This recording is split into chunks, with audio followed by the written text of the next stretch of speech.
I would say that my 20s, I'm exploring actually. I don't want to settle in anything. I don't want to think that this is something that I would do in the rest of my life. This is something that I want to do rest of my life. Because when I was in my college, I was thinking that I'll be doing UPSC. I'll become a district collector, do some good stuffs and all. But after graduating, after the COVID wave and all, I thought like, no, I'll be pursuing my masters and I'll become a professor.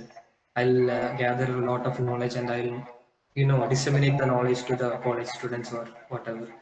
And I did my masters in international relations and I moved to ISBP because I thought like if I'm going for PhD and there are a lot of PhD students who don't have a job. So my intention first was to get a job. It's not like I need a particular job, I need public policy job. My father told me public policy, mein, like there are opportunities, you go there. I was very, I was opposing, but I realized that he has a point. I also thought like I will, try out public policy. That's how I went to public policy field. It's not because of passion, it's because of compulsion and demand. But when I went there, I found it really interesting actually. And I found it that I was thinking that I will do something, that impacts people in, my life. That was my thinking in college. Public policy field is one of the field by which we can attain the same thing. But I never thought that I'll be in, education field after completing my course ISPT. I was thinking that I'll go somewhere around a research field, some kind of think tanks and all. But I went to education field, something that I never planned of, something that I never imagined of. And I'm exploring the things that I, don't want to explore actually, like stakeholder management, getting things done by others, something that I don't like. I don't like to go and, make things done for people. I don't want to say that this is your deadline. Please give it on deadline. This is our thing. You have to do this. You have to do this. I was very reserved to myself, and I was like, if something has to be done, I will do it. I don't want to compel others to do it. But I'm living out of my comfort zone throughout the job that I have. This is my like first job, and at first stages I was like very, I was depressed. What am I doing? Like, is it right or is it wrong that people also have multiple jobs to do? Should I go there? Should I bother them and all? But right now, I'm getting used to this. I'm getting used to how to talk to people, how to get things done, and it's a really enjoyable ride. And that makes me feel like 20s are one arena by which arena in which we can explore our life. We can build something for our life, for further life. For me, it's like that. Every day of living, I'm trying to gather new understandings. I'm trying to execute it on another day. I'm trying to build my life, and I'm trying to be happy also. Quite an interesting take on 20s. Like you talked about the uncertainty that we face, right? Because when you are in your 20s, everybody is like, yeah, whatever you do in your 20s is going to, set the trajectory for your 30s, 40s, and 50s. And what you do now is going to write the destiny for you and also for the people who are dependent on you or who will be dependent on you. So a lot of pressure is on us in our 20s, and then there is a lot of uncertainty. We don't know what we are doing, right? Because nobody gave us the instructions. See people who used to be with us at the same level now getting ahead of us. Some people are not getting ahead of us, so we just take a sigh of relief looking at them. Okay, maybe I have done something good, but then we see hundreds of people going ahead, and we feel a profound sense of despair, sometimes jealousy, sometimes envy. So, and because we are full of energy, we have all the time to think, and our thoughts are racing at 100 miles per hour speed. You don't have to be like have this absolute state of mind ki okay, this is good, this is bad. World is not always, you know, white and black. It's always gray.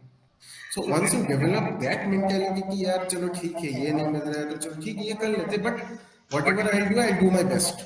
Like as Mustafa was telling कि, and it happened to me also when I was in when I was 25 26 कि I was feeling this deep sense of insecurity कि यार जो लड़का class में last आ रहा था यार, now he is ahead of me. How did that happen? Did I make mistakes or did he become good suddenly?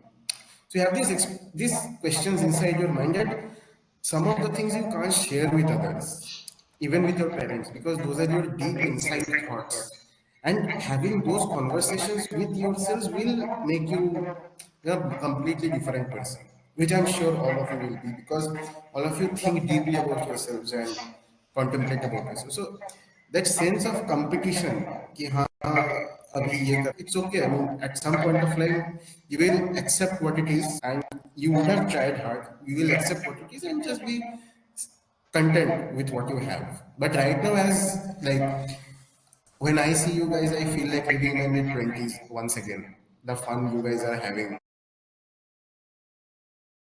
The second case is okay, your parents are at a good place, your family is at a good place, you don't have to pay them money or much less money than you would have paid in the first case, and you have some money for yourself to spend.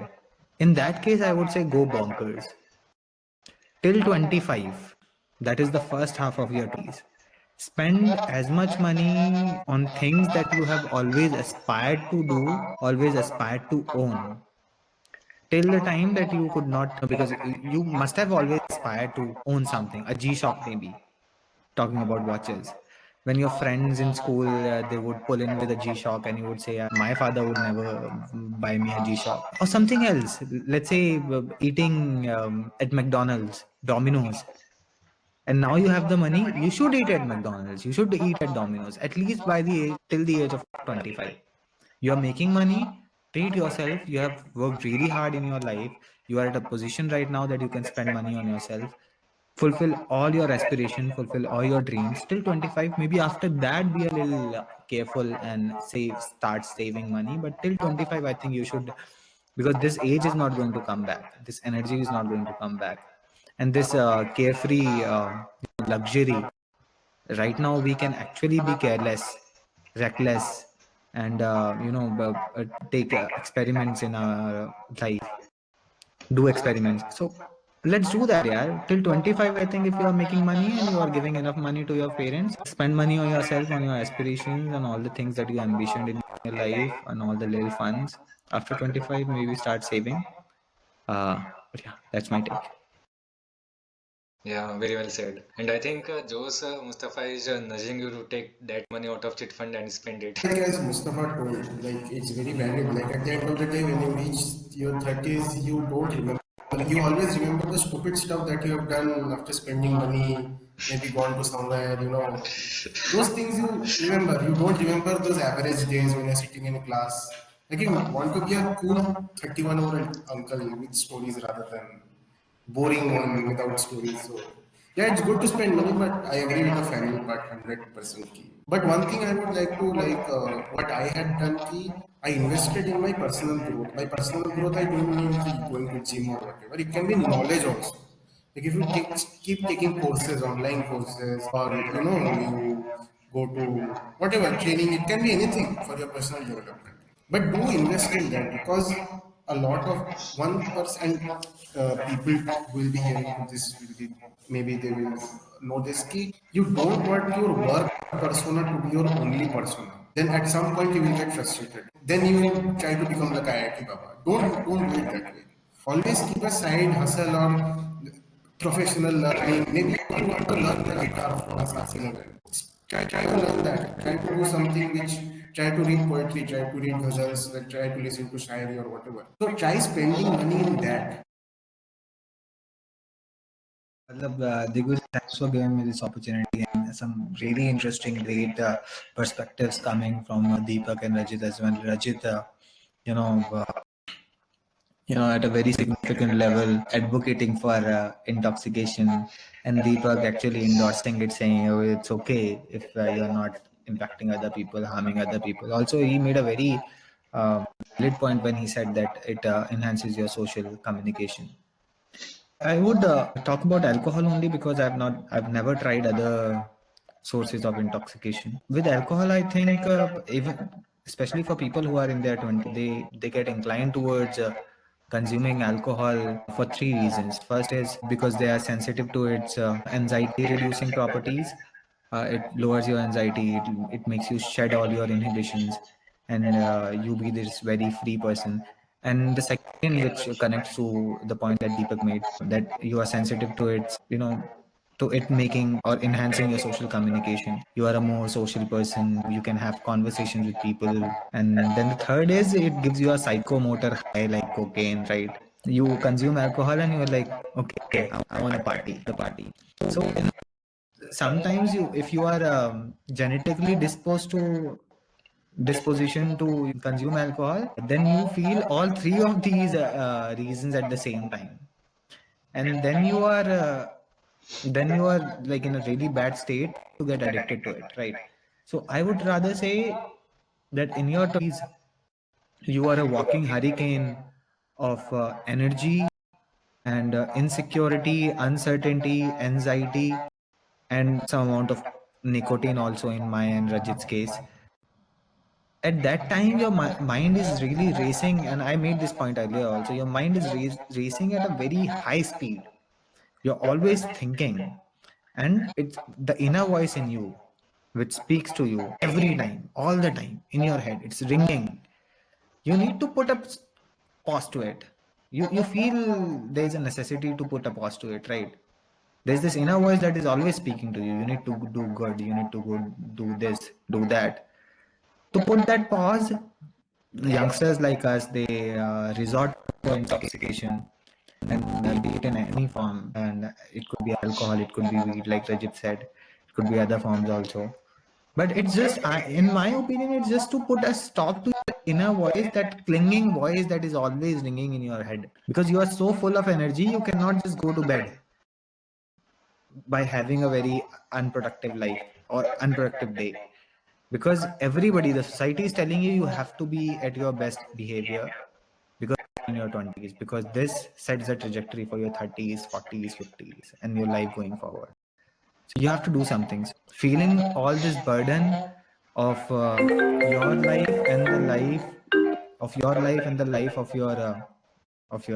people who are related and dependent on you, I think it becomes almost a necessity to a young person to intoxicate themselves either by cigarettes like Digvijay said, or weed or alcohol. And like Deepak very rightly, mentioned, okay, it shouldn't become an addiction, but you cannot tell when it morphs into addiction. When intoxicating yourself just for recreational purposes, it morphs into addiction, you cannot tell. Because addicted people, they are always in denial. They think I'm just intoxicating myself because I don't need it. I'm just doing it because I'm having fun. Next day, if I want to go cold turkey and leave it, I can quit it any day I want to. But that is not the case. Sometimes it gets really ugly and all of that. I would say it's a very interesting, it's an interesting question. And I think I would say at an old age, if you are choosing spirituality because you have already attended to all your responsibilities, your son and your daughter is old enough, they are making money, they're settled in your life, in their life, your wife is happy, and now both of you are old. Then I think spirituality makes sense, and it is the only thing that makes sense, because then you don't have anything else to engage in life. You don't have the energy, the mindset, and the health also to engage in other stuff. Then you do spirituality. Right now also you can do spirituality, but I would say if you are privileged, get into it entirely. If you are not, like me and like Deepak said, I would say you're 20% engage in spirituality, but 80% you have to be on your toes. You have to be sharp between your ears. You have to be like really cutthroat, competitive, and formidable to actually go ahead in life, or you will just get crazy. They get jealous, envious, and crazy, and it's not a good place to be in.